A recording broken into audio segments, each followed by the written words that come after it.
Está María Migliore con nosotros.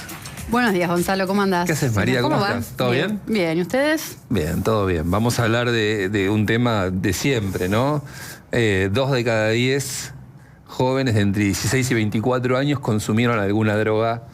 Ya, yo me atrevo a decir que pensaba que más todavía, ¿eh? Sí. Seguramente mucho queda fuera de la estadística. Sí. Nuestra percepción cuando leímos el título era que era bajo. Pero esa es una encuesta de Cedronar que es del 2023, que, también es declarativa, ¿no? Claro, entonces, en ese tipo de cosas, está bien. Ok, es declarativa, no es de un indicador de hospital o de... No. Entonces, la verdad que sí, hoy vamos a estar hablando del tema adicciones con foco en sectores populares, porque si bien también el tema, de adicciones viene creciendo, es preocupante cuando se cruza con temas de pobreza, se hace más complejo todavía. Pero también en un país donde siempre venimos hablando de todo lo que está roto, yo quiero destacar hoy algo que funciona, de lo que no se habla, de algo que existe, que está en marcha y que también ante este problema hay resultados, hay maneras de trabajarlo. Si no, siempre nos quedamos en la problemática y me parece que es momento también de reconocer a quienes vienen trabajando en temas recontra difíciles y que sobre todo están teniendo buenos resultados. Hay que mirar ahí para ver cómo seguimos escalando y encontrando soluciones, ¿no? Que en definitiva es lo que todos queremos. Bueno, como es... Creo que llegué. Sí. No sé si llegué tarde y ya la pregunta la hicieron. No. Cuando decís jóvenes... De 16 a 24. Ahí está. En general, cuando se analiza temas de juventud, el corte que se toma es de 16 a 24. Bien. Depende de los temas, a veces se amplía un poquito. Pero entonces, lo que les decía es eso. Argentina tiene más de 2 millones de personas, según esta encuesta, que consumieron algún tipo de droga ilícita en el último tiempo. 2 de cada 10, droga. Yo hoy estoy enfocando en eso, no en otro tipo de consumos también, como puede ser alcohol o demás. Es droga, un corte droga de eso. ilícita, de dealer, de comprarle al dealer. Claro. Y cuando hablamos de sectores populares, me parece que hay que entrar y ver con un poquito más de profundidad 2 dinámicas que son distintas, pero que se complementan. A ver. Lo primero es cuando el consumo, se vuelve un refugio. Cuando hay una cuestión que hace a los vínculos, a la necesidad de sentirte parte de algo, de una familia, de una escuela, de un club, de lo que sea, poder ser parte. Y ya hay varios estudios que muestran algo que es medio evidente, pero que cuando esa brújula se rompe, cuando lo que ordena y estructura toda tu vida desaparece, empiezan los problemas de consumo. De hecho, hay un documento muy bueno que lo vengo recomendando, que es uno que publicó Rodrigo Sarazaga, que habla de esto, la narrativa rota del ascenso social. Y que tiene buen trabajo cualitativo que va mostrando esto, ¿no? Casos donde cuando las familias están recontra atravesadas por problemas de violencia, se hace muy difícil sostener. Entonces, cuanto más roto está el tejido comunitario, cuanto menos perspectiva hay, aparece esto. Y después hay otra parte que es más dura, que tiene que ver cuando aparece el narco, ¿no? Ahí para mí ya tiene que ver y se empiezan a mezclar problemas de condiciones materiales, ¿no? Cuando faltan las oportunidades reales, cuando no hay perspectiva futura. Y el narco a veces termina siendo una salida no querida, una salida muy compleja, pero es a veces lo que los chicos tienen. Estoy leyendo por recomendación de Male Tonelli una novela que se llama El niño resentido. Es buenísimo. De César González. Es muy buena, sí. Es espectacular. Espectacular. Es espectacular. Te recomiendo mucho si estás leyendo algo de eso. Es el narco metido en la vida cotidiana, la vida de un niño que ve, y que crece en el conurbano oeste, Fuerte Apache, Villa Carlos Gardel, pero con un nivel de literatura y de capacidad narrativa pocas veces visto. Te recomiendo uno también si te interesa uno de Cristian Alarcón, que se llama Si me querés, créeme tranza. Por supuesto que lo leí. Pero mira, el otro día le hice un punto a Andrea Rodríguez. Durísimo, pero... El otro día hablamos de este libro y yo le dije a Andrea lo que vos me decís a mí. Le dije, me hace acordar al libro del Frente Vital de Cristian Alarcón sobre el Frente Vital. Es uno de los primeros que empieza con... Claro, pero en Cristian, en Si me querés, créeme tranza, que es espectacular, que es la historia. Y después tiene el otro que se llama Cuando me muera quiero que me toquen cumbia. Claro, ese es el del Frente. Estaba recordando Cuando me muera quiero que me toquen cumbia. Yo veía algo un poco más romantizado en la mirada de Cristian. Sin ser... Está bien. Sin dejar de ser magistral, Cristian. Yo lo aprecio mucho. Otro punto. En el de César veo algo más... Más duro, potente, más crudo. Es más actual también, ¿no? Creo que también refleja un poco más el... No sé, por ahí. Es lo que estás contando vos. El otro día... Perdón, sí. quiero ir al primer paso más allá después en Narco. Me parece que hay una... Como que se perdió el miedo a entrar al consumo de drogas. Como que no hay en ese joven un temor real de, mirá que la consecuencia puede llegar a ser esta. Entonces, no sé si comparto tanto eso en sectores populares. Digo, de nuevo, me parece que hay que analizarlo en detalle y por eso digo, hagamos como foco en esto. Mirá, me parece que, de nuevo, en algunos contextos tan extremos es tanta la desintegración social, digo, que ahí es como que se empieza a romper todo tanto que es una cosa posible. Y cuando claro, pero es que yo lo quería abrir en el sentido de, porque si no, parece una problemática de barrio popular. No, por eso. Y la verdad que clase media baja, media y alta. No, es una problemática muchísimo más grande y que atraviesa todo. Digo, yo estaba haciendo como foco en un sector, pero es muchísimo más grande. Yo sí creo que hay algo. A ver, cuando la analizás en términos como generales, creo que el punto de lo que yo marcaba al principio pesa más esta falta de sentido, ahí comparto con vos de lo hago porque lo hacen todos y no lo veo tan grave, es una manera de pertenecer, y el problema se va agravando. Creo también, y de nuevo, por eso como que lo dejamos para otra también, porque me parece que hay que analizarlo con más detalle, según los sectores sociales que se consume, porque no es lo mismo marihuana que empezar con algunas cosas más duras, cómo empieza el camino. Creo que ahí hay que hacer como otro tipo de reflexión. Prefiero como centrarme en esto. Sí, lo que creo es, de nuevo, el otro día tomando un poco lo que traes del libro, un amigo Nicolás, que trabaja en la 1114, me decía, realmente hay un deterioro. Me dice, imagínate que vos tenés 16 años, que tu papá no está, que tu mamá es empleada doméstica y tenés 2 hermanos que no tienen que, digamos, está muy en el límite. Bueno, tenés que dejar la escuela, no la querías dejar. Salís a trabajar. Tenés que trabajar y encima no te alcanza. Y bueno, me dice, en algún momento esos chicos quieren las zapatillas. Llega un momento que es tan difícil todo que no les queda otra salida. Y lo que sí me marcaba, que esto me parece que es un punto importante, es no lo hacen sin conciencia de que se están metiendo en una que es muy difícil. No es como, bueno, pruebo y después salgo. Saben que entran en una que después, por la violencia que hay, por entrar a una red que es muy complicada, empieza a complejizarse el poder salir. Entonces es como cuando se rompe. Pero ahí estás hablando del trance y no del consumo. Claro. Bueno, pero está asociado. Por eso decía, una es cómo empezás a consumir, otra es cuando las condiciones también materiales se empiezan a complejizar. Son dos temas distintos que están, digamos, que en sectores como bien bajos están juntos, empiezan como a obvio, porque el dador de trabajo en muchos lugares, el dador de trabajo es el narcotráfico. Y sobre todo, lo que es preocupante también, además del dador de trabajo, es que genera una referencia. Claro. A mí, cuando empieza a generar la referencia, ahí hay un punto de quiebre imperceptible, pero que después es muy, muy complejo. Es cierto que el punto de contacto, creo, entre la realidad que se ve en clases medias, incluso medias altas, clases altas, y en los sectores más populares es la pérdida de sentido de la propia vida, digamos. Yo realmente creo que el consumo muchas veces, y conociendo algunos casos, está movido por una pulsión de muerte. En definitiva, no es que hay un desconocimiento del riesgo, hay una pulsión de muerte. Sí, la pulsión de vida no es tan fuerte, ¿viste? Como que no puedes conectar con eso. Podés tener ese... podés tener mucho que perder y ser adicto. A ver, el que fuma 3 atados de cigarrillo sabe que puede morir, claramente maneja con alcohol. Pero no lo puede sacar. Siempre tengo la referencia al Time Warp. No sé si no eran chicos que tenían poco que perder, tenían un montón que perder. Pero tomaron pastillas y se murieron. Sí, pero la evaluación de que coquetear con la muerte es algo que vale la pena, es algo que nace de una falta de valoración de la propia vida. No se cree que podés morir. Mira, a mí me sorprendió una vez. No lo sé. Mira, bueno, no quiero contar cosas personales. Me sorprendió mucho una vez en Rosario. Sí. Entro a un baño. Cuando voy a ir al baño, el último estaba libre. Cuando voy a ir al baño, el patrón me dice, ¿dónde vas? Y yo, quiero ir a hacer pis. Dice, no, el último es para tomar.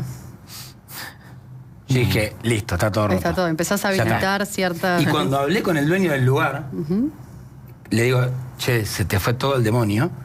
No sé si era cómplice o no. Me dijo, le reservo 2 mesas siempre a los tranzas, porque me coparon el lugar. Y si no lo hago, me balean el boliche. Entonces tengo 2 mesas reservadas para ellos. Ahí es cuando ya empieza a avanzar y empieza a ocupar lugares sociales, eso está destruido. Son muchos planos para un mismo tema. Por eso, hay muchas maneras de ver como el mismo tema, definitivamente. Sí, no es la misma la experiencia de droga de una persona que está a la intemperie, sin ningún tipo de recurso, que una persona que tiene recursos. No es lo mismo la mirada de un adolescente con educación, no es lo mismo la idea de experimentar con drogas cuando sos rebelde y joven y pensás que nunca te vas a morir, no es lo mismo tener un dealer que que trabaja con tu mamá, pero educación y plata no te saca del problema. Pero digo, no hay una sola forma de abordar eso. Yo sí creo que el punto de contacto en el consumo es una palabra que recién mencionó Gonza, es una forma de intemperie. En ese sentido, el consumo problemático es un gran igualador. En el sentido de que se encuentran en una intemperie, en una forma de intemperie. Por supuesto que en otro caso se apilan además desastres como que hay uno básicamente condenado a consumir, más allá de que toda droga es veneno, pero un veneno, literalmente, que va a terminar con su vida y su organismo más rápido. Pero hay una intemperie. El denominador común es que hay eso. Comparto en eso. Y por eso sí me parece, bueno, como decías, Gonza, hay 1000 maneras de entender el tema, analizarlo, solucionarlo también.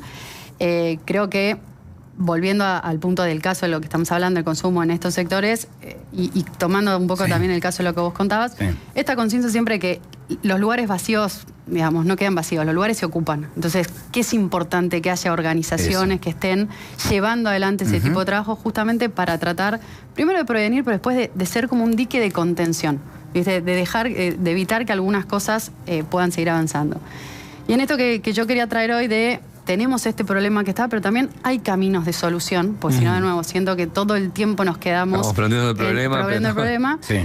A mí hay lo que se llama los hogares de Cristo, no sé si conocen, que realmente trabajan haciendo un trabajo para mí espectacular, porque le ponen el cuerpo a lo peor de lo peor de lo peor, en el sentido de la persona que está rota por el consumo y que además no tiene una casa a la cual volver. O sea, cuando se suma esta falta de sentido, este vínculo roto, más la problemática de pobreza, tal cual. Es eso. Y entonces, los Hogares de Cristo nacen en el año 2008, acá en la ciudad de Buenos Aires. Hoy ya tiene una red que tiene ya más de 300 centros distribuidos en todas las provincias. ¿Y qué es lo que hacen tan distinto? Crean comunidad. Sí. Y esto que a veces yo siento que cuando se habla de crear comunidad, recomponer vínculos, suena recontra hippie, digo, y parece que es algo recontra volado. La verdad es que funciona. Funciona, da resultados concretos. No sé si saben ustedes, pero algo en lo que estoy empezando a meter mucho es los estudios que hablan de felicidad. Señalan que tener lazos sociales es una de las cosas que más influye para poder estar bien. Obviamente, dadas ciertas condiciones materiales garantizadas, ¿no? Pero hay un estudio, no sé, que hizo Dani Stengart de Fundar, que muestra eso, que en América Latina somos más felices que en otros lugares, no porque vivamos mejor materialmente, pero porque hay más comunidad, hay más red. Entonces, para trabajar estos temas, a veces es importante poner en agenda lo que no se ve. Y de nuevo, sé que suena como una cosa pero eso puede dar buenos resultados. Entonces, ¿cómo trabajan estos hogares de Cristo? Primero, digo, ¿con quiénes, no? 72% de la gente que atienden son hombres. El 50% menores de 35 años. Y eso, de nuevo, volvemos a poner el problema en esta población que está quedando como muy afuera de todo. El 70% no terminó la secundaria. Y más o menos el 13-15% cuando llega no tiene ni documento. Te digo, estamos hablando como de un nivel de marginalidad que se está trabajando, que no, lo quería traer desde acá porque se viene tocando con otros temas. Bueno, los chicos que dejan el colegio, los chicos que terminan presos. Bueno, acá es ver el mismo universo desde este tema. Y lo que ordena el trabajo de lo que ellos hacen, como para resumir, es construir el trayecto posible que quisieran que una persona recorra. O sea, una persona llega absolutamente rota. Bueno, ¿qué es lo que hacen? Lo primero es la reciben, no preguntan nada. Entonces tienen estos lugares para que una persona pueda llegar, para que se pueda bañar, para recibirlo y a partir de ahí empezar todo ese camino. Después tienen distintos hogares donde lo que buscan es que la persona empiece a tener una rutina. Ustedes piensan que una persona que está atravesada por consumo en la calle se levanta y lo único que busca es... Sí, la rutina salva al adicto. Y sí, en muchos casos sí. Es uno de los primeros pasos antes incluso de poder llegar a un tratamiento un tratamiento más médico, más vinculado a lo que tiene que ver con poder dejar de consumir. Entonces, lo primero es la vida como viene, la reciben, la abrazan, sobre eso empiezan a construir esa vincularidad, ese camino. Lugares concretos para que puedan empezar a vivir, para que puedan tener talleres, para poder rearmar una cierta rutina. Lo tercero que tienen son después las granjas, ¿no? Estos lugares ya así donde la persona decide internarse y pasar por un tratamiento más grande, que es difícil, ¿no? Y después ya también las distintas experiencias que tienen, algunas comunitarias, algunas acompañar a las personas para que puedan tener trabajo, para que puedan rearmar de alguna manera su proyecto. ¿Y cómo se llevan esos hogares y esos lugares con el dilema de los temas de regulación de salud mental, donde la persona entra y sale y reciben, sostienen eso? Por eso, digo, ahora iba a ver eso, bueno, la pregunta es, bueno, ¿qué hace el Estado en esto? Entonces, todo esto, cuando vos vas a trabajar, es bien difícil, ¿eh? Sí, primero por la precariedad y la fragilidad de las personas, pero después por los marcos regulatorios. Porque todo este tipo de trabajo está enmarcado dentro de lo que es la ley de salud mental. Entonces, vos tenés que respetar siempre la voluntad de la persona. Entonces, estos caminos posibles nunca son lineales. Claro, pero María, ahí hay un tema, porque nosotros la escuchamos hace algunas semanas. Me parece interesante la discusión que abre esta última frase que decís. Tenés que respetar siempre la voluntad de las personas. Tuvimos a una mamá contando descarnadamente su historia, Marina Charpentier. Sí. Ella es una de las que cuestiona los basamentos de la ley de salud mental. Pero la ley de salud mental es un desastre. Ok. Porque justamente lo primero que vulnera el consumo problemático es la voluntad. La voluntad de la persona, por Entonces, supuesto. ¿cómo construís voluntad? ¿Cómo sos capaz de decir cuando no tenés inscripto el valor de tu propia vida? Estoy absolutamente de acuerdo. Entonces, me parece que cada tema es enorme. La ley, ella pregunta, ¿sobre qué marco trabajás? Sobre este. Entonces, estos lugares lo que tratan de hacer es estar abiertos y disponibles con profesionales, justamente porque hoy el marco en el que trabajás es ese. Para mí en la Argentina falta una discusión muy grande de la ley de salud mental. Los fundamentos sobre los que esa ley se basa, para mí son equivocados, y cuando vos estás tanto en la gestión social o en la gestión pública, muchas veces te quedas sin herramientas para trabajar. Claro, yo me acuerdo cuando estábamos trabajando con personas en situación de calle, que la gran mayoría está atravesadas por situaciones de salud mental. Claro. O sea, y vos no tenías demasiado marco para poder intervenir. Ningún juez tampoco quiere firmarte que esa persona pueda ser...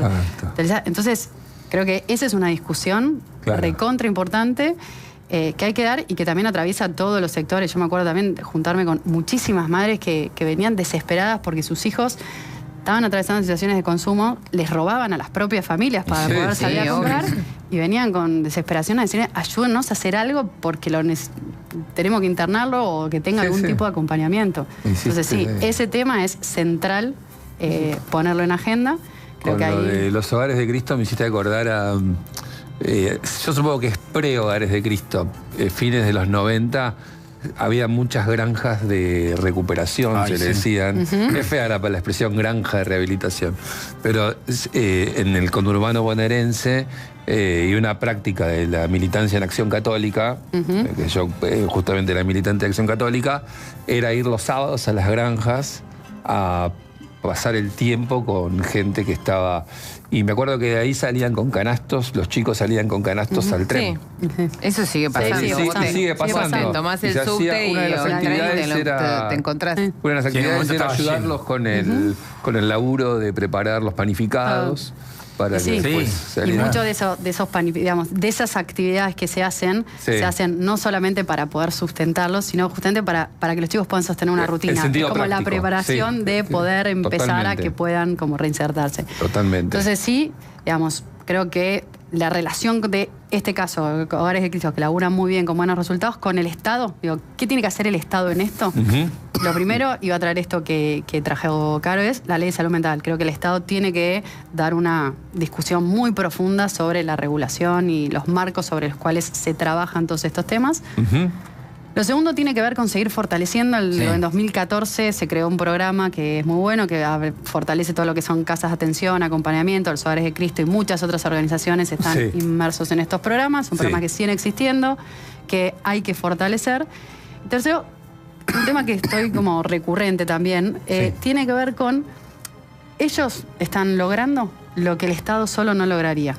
Ahora, ellos sin el Estado tampoco lo podrían lograr. Y vale para los Hogares de Cristo, vale para los espartanos que hablábamos la otra vez, vale para muchas escuelas que están subvencionadas. Entonces, creo que si el Estado quiere tener mejores resultados en estos temas, parte de la clave es esa articulación. No, totalmente. No así es el como... Estado solo, no es el sector social solo. Es una manera distinta de pensar los resultados del Estado. Ahí está, María, gracias. Así como muchas veces hablamos de que la Argentina no tiene cura, también es cierto que muchas veces la Argentina se sostiene por esta red, por esta trama de voluntades que desinteresadamente y solo por pura convicción y humanismo se dedican a sostener los dramas sociales. Por eso para mí es tan importante que hay lugares que funcionan y están mostrando el camino. Los Hogares de Cristo creo que son unos. Entonces, no hay que inventar todo siempre, no hay que inventar de cero. Apostemos a fortalecer esos para tener una salida. Muy bien, gracias María. Mi Gloria, me voy